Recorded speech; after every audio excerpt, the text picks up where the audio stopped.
Olá, hoje vamos falar sobre um outro assunto bastante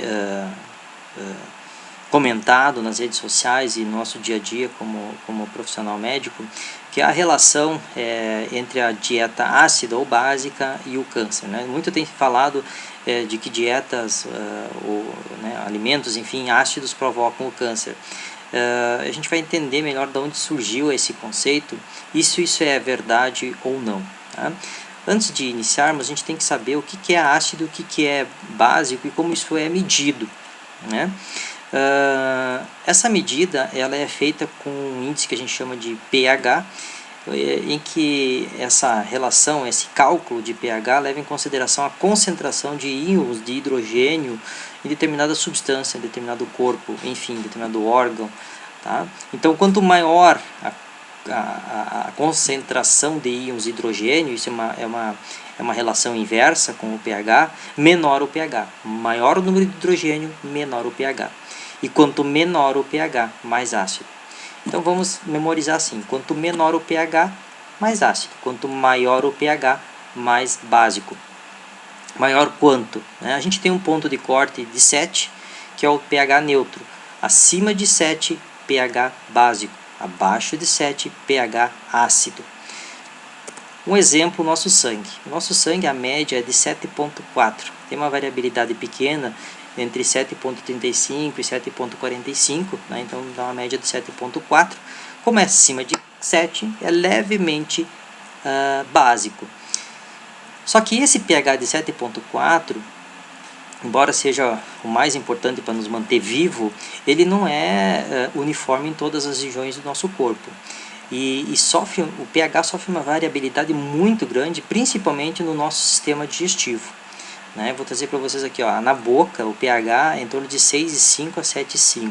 No estômago, extremamente ácido, de 1,5 a 2,5. Isso independentemente do que a gente come, né? Você pode comer qualquer coisa, o pH lá no estômago vai ser assim, porque é com esse pH que o estômago funciona, né? A digestão dos nossos alimentos lá no estômago funciona com um pH de 1,5 a 2,5. O estômago tem uma série de mecanismos para que esse pH, para produzir esse pH e assim ocorrer a digestão dos alimentos, né? E assim é lá no duodeno, no intestino fino, no intestino no ilho, no delgado, o pH vai variar em torno de 5 a 7, né?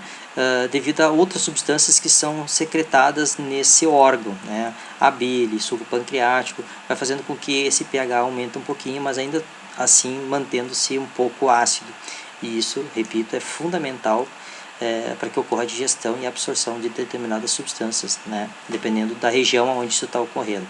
E conforme a gente vai migrando, conforme vai migrando essa análise, né? No caso aqui, o nosso alimento, no intestino grosso ele vai se tornando um pouco mais básico. Então a gente sai lá de um pH de 1,5 e chega lá nas fezes com um pH de 8. Isso, repito, independentemente daquilo que você consome, tá? Então aqui já começo a tocar um assunto bastante polêmico e já começando a desmistificar essa relação entre o meio ácido e a origem do câncer. Se o meio ácido provocasse câncer, todos nós teríamos câncer de estômago. Vocês não concordam comigo? Porque se no estômago o pH é ácido, né, todo mundo teria câncer de estômago. Mas eu vou mais a fundo adiante. Como eu falei para vocês, o pH do sangue ele sofre uma variabilidade muito estreita, muito fina, diferente da variabilidade que ocorre com o alimento no trato gastrointestinal. No sangue arterial, que é esse mais vermelhinho aqui, é o sangue que vem lá do pulmão e do coração, que vai para os órgãos, o pH é em torno de 7,4. Conforme o sangue vai se infiltrando nos tecidos e nas células, as células vão produzindo algumas substâncias que vão fazer com que esse pH diminua um pouco. Esse pH vai lá para o sangue venoso, vai para o coração, vai lá para o pulmão faz as trocas gasosas, né, que põe o CO2 para fora e põe o oxigênio, e isso faz com que o pH aumente um pouquinho para 7,4 e assim se dá o ciclo.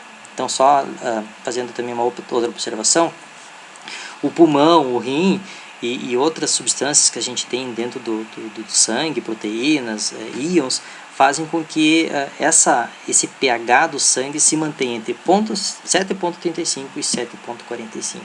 E isso ocorre de uma sincronia absurdamente perfeita. Tá? Então, o pH do sangue que nos mantém vivo é de 7,35 a 7,45. Nesse exemplo do lado aqui, a gente tem um câncer, tá? A gente tem um tumor. O pH lá no sistema arterial, ele continua sendo o mesmo, 7,45. O que muda, e é o que salta aos olhos aqui para vocês verem, é que essas células aqui elas estão modificadas, né? Elas crescem muito de uma forma desordenada, com uma velocidade aumentada, fazendo com que o suprimento sanguíneo aqui no meio se torne debilitado. Ou seja, a entrega de oxigênio e nutrientes aqui no meio do tumor fica dificultada. Então, essas células acabam adquirindo a capacidade de fazer um metabolismo, de produzir energia para sobreviver de uma maneira diferente do que as células normais. E uma vez produzindo um metabolismo diferente para produzir energia, invariavelmente elas vão produzir um produto, um lixo, né, de uma forma diferente. E um desses lixos é o ácido lático, como o próprio nome diz, ácido. E ácido aqui no meio vai fazer, como que a gente viu lá no início, o pH diminuir, certo? Uma vez esse sangue saindo do leito tumoral, entrando na corrente venosa, corrente sanguínea venosa, esse pH, por substâncias que tem no sangue, por esse sangue também passar pelo rim e tal, vai fazer com que o pH volte a 7,35, vai lá para o pulmão e depois 7,4 e se torna esse ciclo aqui. O fato é que lá no meio do tumor esse pH é ácido, realmente. Só que esse pH é ácido por consequência do metabolismo das células tumorais. Ou seja, é o câncer que provocou um pH ácido ali no meio. E não foi o pH ácido que produziu o câncer. E aqui eu volto a dar um exemplo de que se isso fosse verdade, todo mundo teria câncer de estômago. Certo? Então, aqui acontece um erro primário de interpretação, que é um viés de interpretação, um erro de interpretação de causa-consequência. Né? Está confundindo a causa e consequência. E o mais impressionante é que esse erro de interpretação ocorra inclusive com profissionais de saúde que tiveram, né, esse estudo de fisiopatologia lá no primeiro semestre de medicina. E aí muitos pacientes e familiares, em posse dessa informação vinda de um profissional, né, é compreensível que propaguem, só que estão propagando uma mentira, né, estão propagando uma falsa interpretação. E isso aí é danoso para a saúde, né, porque muitos pacientes deixam de fazer alguma coisa que é cientificamente comprovada benéfica para a sua saúde e começam a adotar um hábito de vida ou algum estilo, enfim, que não é comprovado ou pior, é errado, né? Então, muito cuidado com o que vocês ouvem por aí e propaguem, tá? O que está essa questão do pH e o câncer é um falso, é um erro de interpretação de causa e efeito, tá? Repito, não é o pH que causa o câncer, é o câncer que provoca um pH ácido. Tá? Então aqui, só para vocês visualizarem de uma maneira mais macro, né, um desenho maior, isso aqui é um fígado com câncer, né, o fígado está praticamente tomado pelo câncer, então lá no meio vai ocorrer uma dificuldade de entrega de oxigênio, de alimento, e essas células aqui vão adquirir uma capacidade de viver de maneira diferente das células normais, produzindo mais substâncias tóxicas mais ácidas, provocando esse ambiente mais ácido. Tá? Então é o tumor que provoca esse ambiente mais ácido ali no meio. Mas em volta o pH é 7,35 a 7,45. Então, o pH do nosso sangue, independentemente do que a gente come e do que a gente bebe, é 7,35 a 7,45.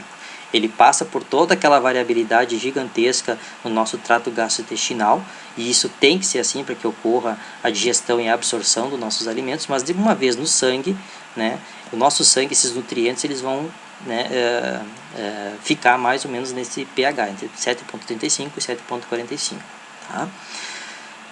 Um pH abaixo de 6,8 ou acima de 8, como eu já vi alguns colegas, inclusive, também nas mídias sociais falando, tu vai tomar isso aqui e o teu pH vai chegar a 6.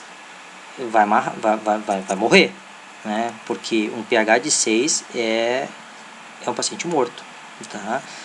Não tem como um ser humano sobreviver com um pH abaixo de 6,8, tá? Independentemente do que ele come ou bebe. Então, se não existe uma relação entre a origem do câncer e uma dieta mais ácida, obviamente não existe uma proteção contra o câncer numa dieta alcalina. Tá? Porque tudo que tu comer vai passar por aquelas variabilidades e vai cair lá no sangue com aquele pH, 7,35 a 7,45. Eu espero ter solucionado ou explicado um pouquinho mais sobre esse assunto. Se gerou dúvidas, eu faço questão de saná-las, só escrever embaixo ali do vídeo, que na medida do possível eu vou respondendo. Nos próximos vídeos aí eu vou trazer outros assuntos relacionados a essas fake news, né, para tentar explicar de uma maneira um pouco lúdica, né, como funciona a fisiopatologia do nosso corpo e também do câncer em si. Tá ok? Até lá.